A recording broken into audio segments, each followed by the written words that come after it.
परम मंगलमय भगवत स्वरूप श्रीमद् कार्तिक मास की कथा में प्रवेश करते हैं।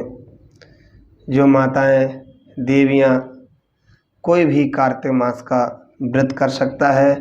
कार्तिक मास की विधि क्या है, स्नान कैसे करना चाहिए, किस प्रकार से दीपदान करना चाहिए, तुलसी का पूजन करना चाहिए, आंवले का पूजन करना चाहिए और भगवान की प्रसन्नता के लिए हर कार्य करना चाहिए।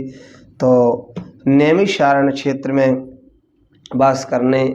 नैमिषारण्य में वास करने वाले 88,000 ऋषि मुनि शौनक जी ने सूत जी से महाराज से प्रश्न किया, महाराज अब ये घोर कलयुग आ गया है, कलयुग में हमारी रक्षा कैसे होगी। तो सूत जी महाराज कहने लगे, हे ऋषियों, भगवान कृष्ण ही तुम्हारी अटल भक्ति देख करके मैं तुमसे कार्तिक महीने की कथा कहता हूँ, सुनो, कि जिससे सुनने से मात्र के सब पाप नष्ट हो जाते हैं। जिस कथा सुनने से ही जीव के अनंत जन्मों के पाप नष्ट हो जाते हैं और उसे वैकुंठ की प्राप्ति होती है। अब आप सावधान होकर के सुनिए कि कार्तिक मास की कथा क्या है। प्रथम अध्याय। इसी प्रकार से हम लोग 1 महीना पूरा आपको कथा सुनाएंगे कार्तिक मास की। जो भक्त लोग हमारे ऑनलाइन कथा सुन सकते हैं यूट्यूब चैनल के माध्यम से, जो माताएं मंदिर में नहीं आ सकती हैं किसी कारणवश कामवश, तो अपने घर बैठ के भी प्रातःकालीन अपने ब्रह्म मुहूर्त में उठ करके स्नान करके ध्यान करके 6 बजे आपको कथा ये शुरू हो जाएगी। प्रातःकालीन 6 बजे आप कथा सुन सकते हैं और भगवान का पूजन भी कर सकते हैं। तो एक समय नारद जी ने ब्रह्मलोक में गए और सब जगत के कर्ता श्री ब्रह्मा जी को नमस्कार करके पूछा कि महाराज आप समस्त जगत के कर्ता धर्ता हो, हमें कोई धर्म उपदेश दीजिए। कहिए कि भगवान का भक्त और आपका दास हूँ, तथा कार्तिक मास की कथा कहिए, क्योंकि मैंने सुना है कि कार्तिक मास भगवान को अत्यंत प्रिय है और इससे किया हुआ व्रत नियम तथा दान अनंत फल देने वाला है। इस महीने में जो भी करते हैं वो अनंत गुना फल देने वाला होता है। तो ब्रह्मा जी ने कहा, हे पुत्र, सब लोगों के उपकार करने के लिए तुमने बहुत ही सुंदर प्रश्न किया है। जैसे कुरुक्षेत्र, पुष्कर, हिमाचल कहीं भी जाओ, दूसरे यज्ञ वृद्धान जितना भी फल नहीं जितना कार्तिक महीने का फल है। इसका फल अजय है। आश्विन शुक्ल एकादशी पूर्णिमा या तुला संक्रांति में इस व्रत को आरंभ करना चाहिए।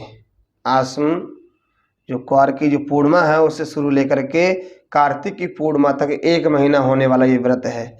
इस व्रत की विधि है, प्रातःकालीन ब्रह्म मुहूर्त में उठ जाइए, शौच आदि क्रिया से निवृत्त होकर के 12 अंगुल की दंतुल तोड़ करके दंतुल करें। लेकिन दंतुल तो हर जगह उपलब्ध नहीं होती है, जो घर में पेस्ट करते हैं वही करना चाहिए। और फिर स्नान करना चाहिए और स्नान करने के बाद में सूर्य भगवान को अर्घ देना चाहिए और भगवान विष्णु की उपासना करना चाहिए। और जब प्रातःकालीन जब 2 घड़ी रात रह जाए तो काले तिल, चंदन, चावल, फूल, कुशा लेकर के तालाब, कुंड, नदिया, सरोवर में कहीं भी जाकर के स्नान कर सकते हैं, नहीं तो अपने घर में भी स्नान कर सकते हैं। अगर जिनके पास में तालाब नहीं है, सरोवर नहीं है, तो अपने घर में ही अपनी बाल्टी में थोड़ा गंगा जल डाल करके 2 बूंद उसमें स्नान कर सकते हैं, तो वो भी आपको गंगा स्नान का फल प्राप्त हो जाएगा। और भगवान से प्रार्थना करें कि हे भगवान, आपकी और लक्ष्मी की प्रसन्नता के लिए मैंने ये कार्तिक मास का व्रत करूँगा। इस प्रकार व्रत करने वाला पुरुष ऐसा कहा कि गंगा जी, शिव, सूर्य, विष्णु का ध्यान करना चाहिए। हमारे सनातन धर्म में पंचदेव उपासना का विधान है। भगवान विष्णु की उपासना, माँ भगवती की उपासना, गणेश जी की उपासना, शिव जी की उपासना और सूर्य भगवान की उपासना हम लोग करते हैं। अपने पितरों का तर्पण करना चाहिए। इसके पश्चात स्नान के बाद शुद्ध वस्त्र पहनना चाहिए, देवताओं का पूजन करना चाहिए और फिर ऐसी कोई वस्तु नहीं छूना चाहिए जो अशुद्ध हो जाए। बकरी, भेड़ के पैरों की उड़ी हुई धूल से बचना चाहिए और कुत्ता, कौआ, ऊंट, उल्लू, गांव का सुअर, मुर्गा, दीवा, छाछ, खाट, जूता, झाड़ू, इनका स्पर्श नहीं करना चाहिए, छूना नहीं चाहिए। अगर छुप जाए तो दोबारा फिर स्नान करना चाहिए। झूठ नहीं बोलना चाहिए, सबसे बढ़िया नियम है झूठ नहीं बोलना चाहिए कि हमने भगवान का व्रत लिया है तो झूठ नहीं बोलना चाहिए। और चंदन पुष्प फल आज भगवान की सेवा करना चाहिए और भगवान को अर्पित करना चाहिए। और भक्त वत्सल भगवान की जय।